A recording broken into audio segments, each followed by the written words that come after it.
வணக்கம். அன்பார்ந்த குரு ஜோதிடம் நேயர்களுக்கு உங்கள் ஜோதிடர் ஜெயமஸ் சந்திரமௌலியின் பதிவு. துலா லக்னத்திற்கு சனி பயிற்சி பலன்.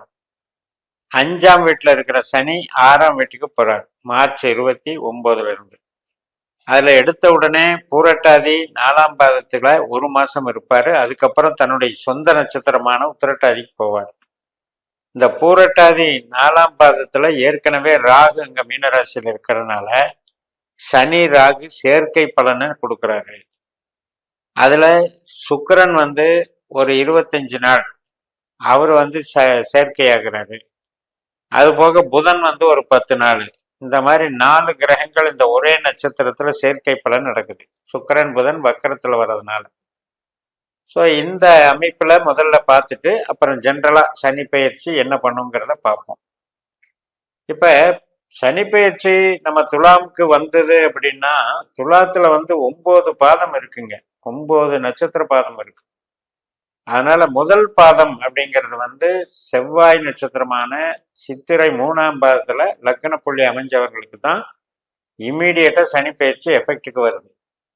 அதுக்கப்புறம் 4ஆம் பாதத்துல பிறந்தவங்களுக்கு ஒரு மாசம் கழிச்சு தான் அந்த பாதம் நகரும் போது தான் வருது. ஸோ அந்த மாதிரி கணக்கெடுக்கும் பொழுது உங்களுக்கு ஒரு 5ல் இருக்கிற மாதிரியே தான் கணக்கு. 6க்கு போறதுக்கு வாய்ப்பு கம்மி. அப்ப இந்த 6ஆம் இடத்துக்கு போகும்போது சனி தன்னுடைய சொந்த நட்சத்திரத்துக்கு போகும்போது துலாத்தை பொறுத்த வரைக்கும் தொழில் நல்லா இருக்கும், பணவரவு நல்லா இருக்கும், நல்ல ஒரு வேலை வாய்ப்புகள்ல நல்ல ப்ரொமோஷன் அங்கீகாரம் நல்லா இருக்கும்.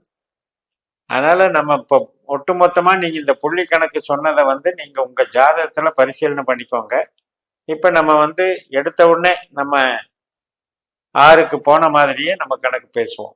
இப்ப 6ஆம் இடத்துல இருக்கிற சனி இந்த ஒரு மாசத்துல ராகு கூட சேரும்போது மட்டும் நம்ம என்ன எச்சரிக்கையா இருக்கணும் அப்படின்னா, உறவுகள் சார்ந்த விஷயத்திலையும் ஹெல்த் சார்ந்த விஷயத்திலையும் கொஞ்சம் கவனம் எடுத்துக்கணும். தொழில் சார்ந்த விஷயத்துக்கு நல்லா தான் இருக்கு. அடுத்து நமக்கு அந்த ஒரு மாசம் கழிச்சு ஏப்ரல் 27க்கு அப்புறம் பார்த்தீங்கன்னா சனியினுடைய நட்சத்திரத்திலே போகும்போது எல்லா விதமான பிரச்சனைகள் ஏற்கனவே நமக்கு கொஞ்சம் டவுன் ஆகிருந்தது, தொழில் டெவலப் ஆகலை, அதெல்லாம் கொஞ்சம் கிளியர் ஆகும், நல்லா டெவலப் ஆகும், வளர்ச்சியாகும். நான் இப்போ சொல்ற கருத்துக்கள் எல்லாமே நீங்க திசாபுத்தியை வச்சு பார்த்துக்கணும். உங்களுக்கு ஏதோ ஒரு விதத்துல சனி திசையோ புத்தியோ அந்தரமோ சூட்சமோ நடக்குதான்னு பார்த்துக்கோங்க. அப்படி நடந்தால் சனி பயிற்சியை பாருங்க. அப்படி இல்லாம நீங்க சனி பயிற்சி எனக்கு அதை பண்ணிடு இதை பண்ணிடு நினைக்க வேண்டிய அவசியம் இல்லை. அதுபோக உங்க ஜாதகத்துல சனி டெப்தா போய் என்ன உபநட்சத்திரம் வாங்கியிருக்காரு, என்ன பாவத்துக்கான உபநட்சத்திரமா வருதுன்னு பார்த்துக்கோங்க. அதுல நீங்க 8, 12 இல்லாம இருந்தாலே உங்களுக்கு இந்த வகையில தொழில ரொம்ப நல்லா இருக்கும், பண வரவுக்கு சிறப்பாக இருக்கும். அதனால இவ்வளவு நாள் கஷ்டப்பட்டது, ஒரு தொழில நஷ்டப்பட்டது, ஒரு வேலையிலிருந்து அனுப்பிச்சிட்டாங்க, ரிலீவ் பண்ணிட்டாங்க, வேலை கிடைக்கல அப்படின்னு கஷ்டப்பட்டுட்டு இருந்ததெல்லாம் இப்ப வேலை கிடைக்க ஆரம்பிச்சு. அதே மாதிரி பண வரவு, சேமிப்பு, கடன் வாங்கினது, அதுக்காக கஷ்டப்பட்டுட்டு இருந்ததெல்லாம் இப்ப கடனை அடைக்கிற அளவுக்கு நமக்கு இந்த 2.5 வருஷத்துல செல்வம் சேமிப்பு அதிகமாக, இதனால நம்ம கடன் அடைச்சிடும். அதனால பணம் சார்ந்த விஷயத்துக்கு நல்லா இருக்கு. அதே போல லக்னம் சார்ந்து துலா லக்னத்துக்கு 6ஆம் இடத்துல இருக்கிறதுனால நமக்கு திசாபுத்தியில சனி வரும் பொழுது நோய் சம்பந்தப்பட்ட விஷயத்துல பார்த்துக்கணும். உங்களுக்கு திசாபுத்தியில சனி என்ன ஆதிக்கம் பெற்று திசை நடத்துறாரு, உங்க ஜாதகத்துல என்ன தொடர்பு பெற்று திசை நடத்துறாருன்னு பார்த்துக்கோங்க. அதுல ஏதாவது நோய் சம்பந்தப்பட்ட தொடர்புகள் இருந்தது அப்படின்னா இந்த காலகட்டத்துல ஹெல்த் இஷ்யூஸ்ல பார்த்துக்கணும்.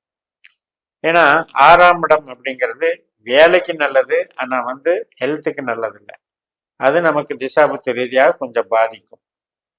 அதே போக பகைகள், வழக்குகள், ஒருத்தருக்கு ஒருத்தர் பகை ஆயிக்கிறது, வழக்கு நடக்கிறது, இதுக்கெல்லாம் நமக்கு வெற்றி கொடுக்கக்கூடிய இடம் 6ஆம் இடம். அதே மாதிரி கடன், எதிர்பார்க்கிற கடன் தொகை நமக்கு கிடைக்கும். அந்த கடனை போட்டு பணம் பண்ணும்போது பணமும் நமக்கு லாபமா கிடைக்கும். அந்த வகையிலையும் நமக்கு ஆதாயம் இருக்கு. இப்ப ஒரு மாற்றத்துக்கு முயற்சி பண்றோம், ஒரு வேலையிலிருந்து டிரான்ஸ்ஃபர் மாறணும், அதுக்காக முயற்சி பண்றோம்னா அதுக்கெல்லாம் கொஞ்சம் இப்ப இந்த சனி மாறுதல் அவ்வளவு நல்லா இல்லை. அதனால இந்த 2.5 வருஷ காலத்துல நமக்கு சனி அதனுடைய அமைப்பு வந்து அது சரி வராது. திசாபுத்தி நடந்ததுன்னா அது வந்து சரி வராது. அதே வீடு கட்டுறதுக்கு, இடம் வாங்குறதுக்கு, வாகனம் வாங்குறதுக்கு இதுக்கெல்லாம் சப்போர்ட் பண்ணுது. இந்த இந்த காலகட்டம் வந்து நமக்கு நல்லா சப்போர்ட் பண்ணுது. குழந்தைகள் சம்மந்தப்பட்ட டெவலப்மெண்ட்டு நல்லா இருக்கும். நம்முடைய இண்டிவிஜுவலான நமக்கு இருக்கக்கூடிய திறமைகள், கலைத்திறமைகள் இதெல்லாம் கூட நம்மளுக்கு சர்வீஸில் இன்வால்வ் ஆகி நல்ல பேர் வாங்கி கொடுக்கும். அதனால உழைப்புக்கு நல்லா இருக்கும்போது ஆரோக்கியத்துக்கு மட்டும் கொஞ்சம் பார்த்துக்கணும். கணவன் மனைவி உறவு சார்ந்த விஷயத்துல சனி வந்து நமக்கு உண்மையிலேயே 6ஆம் பாவமோ 8ஆம் பாவமோ 12ஆம் பாவமோ தொடர்பு இருந்தால் கணவன் மனைவி சார்ந்த விஷயத்துல கொஞ்சம் பிரச்சனை இருக்கும். ஒரு டவுட் மைண்டு, தேவையில்லாத வாக்குவாதங்கள், அதிருப்தியான மனநிலை, வெறுப்பு இதெல்லாம் இது பண்ணக்கூடும். அது வந்து நமக்கு திசாபுத்தி இல்லைன்னா ஒன்றும் பண்ணாது. இந்த சனியினுடைய திசாபுத்தி அந்தரம் பண்றவங்க அதை கவனிச்சுக்கணும். அதே போல நமக்கு ஆயுள் சம்பந்தப்பட்ட விஷயத்துக்கும் நல்லா இருக்கும். நமக்கு அதுக்கு பலம் நல்லா இருக்கு. ஒரு பூர்வீக சம்பந்தப்பட்ட காரியங்கள், உங்களுடைய தகப்பனார் பெற்றோர்கள் சம்பந்தப்பட்ட விஷயத்துக்கும் அவங்களுக்கும் ஆரோக்கியம், ஆதிக்க பலம் எல்லாமே நல்லா இருக்கு. பூர்வீகம் சம்பந்தப்பட்ட கோயில் வழிபாடுகள், இது சார்ந்த நன்மைகள், ஒரு மேல் படிப்பு சார்ந்த நன்மைகள் இதுக்கெல்லாம் நல்லா இருக்கு. தொழில், சொந்த தொழில் பண்றவங்க கொஞ்சம் விரிவாக்கமாவே பண்ணலாம். நல்லா டெவலப் பண்ணியே நமக்கு தொழிலை வந்து விருத்தி பண்ணிக்கலாம். இந்த நமக்கு விரும்பக்கூடிய விஷயங்கள், நண்பர்களாகட்டும், மூத்த சகோதர சகோதரி வகையாகட்டும், விரும்பக்கூடிய விஷயங்கள், இளைய சகோதர சகோதரி வகை, டாக்குமெண்ட் சம்மந்தப்பட்டது, எதெல்லாம் நம்ம வந்து ஒரு ஹாப்பியா இருக்கணும்னு ஆசைப்படுறோமோ அதெல்லாம் வந்து கொஞ்சம் கட்டுப்படுத்திக்கிறது நல்லது. அதாவது வேலையில நல்லது நடக்கும். சில விஷயத்துல நம்ம உறவுகள் ரீதியா ஆசைப்பட்டுட்டு இருப்போம் இல்லையா, விருப்ப திருமணம் அல்லது வேற மாதிரியான உறவுகளினுடைய ஒரு நல்ல சகோதர வர்க்கத்தோட நல்லா பழகி நல்லா உறவாடணும் அப்படின்ற அந்த விருப்பங்களுக்கெல்லாம் கொஞ்சம் தடையா இருக்கு. அதை கொஞ்சம் கவனிச்சுக்கணும். மூலதனம் போடுறதுக்கு நம்ம போடலாம். அது போட்ட அளவுக்கு நமக்கு பலன் தரும், வளர்ச்சி கொடுக்கும், நல்லா இருக்கும். வெளிநாட்டு வேலை சார்ந்து ட்ரை பண்றவங்களுக்கும் வேலைக்கு அமைப்புகள் நல்லா இருக்கும்.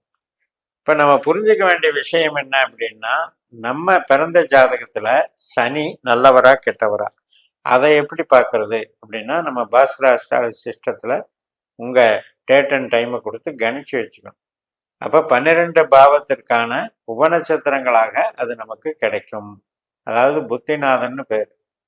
அப்போ நமக்கு ஒரு கேள்வி இருக்கும், வீடு கட்டலாமா அப்படின்னு கேட்டால் நமக்கு 4ஆம் பாவ புத்திநாதனை பார்க்கணும். இப்போ குழந்தை வேணும், குழந்தை பிறப்புக்கு இருக்குன்னா 5ஆம் பாவ புத்திநாதனை பார்க்கணும். அது எந்த கிரகம், அதனுடைய விதி கொடுப்பனையில் அதனுடைய தொடர்புகள் என்ன, அது நல்லதா கெட்டதா, இப்ப நடக்கிற திசை அதுக்கு சாதகமா இருக்கா, இப்படி எல்லாம் பார்க்கணும். அந்த மாதிரி ஒரு நம்மளுடைய ஜனன ஜாதகத்தை நல்லா அனலைஸ் பண்ணி இந்த அதிகாரிகளை எல்லாம் தெரிஞ்சுக்கிட்டு இந்த கோச்சார லைன்களை பயன்படுத்தணும் அப்படின்னா நம்ம எதிர்பார்க்கிற கேள்விகளுக்கு அது சாதகமா பாதகமானு துல்லியமாக பதில்களை எல்லாம் கொடுக்கும். அப்படிப்பட்ட ஜோதிடத்தை பயன்படுத்துங்கள் என்று சொல்லி நிறைவு செய்கிறேன்.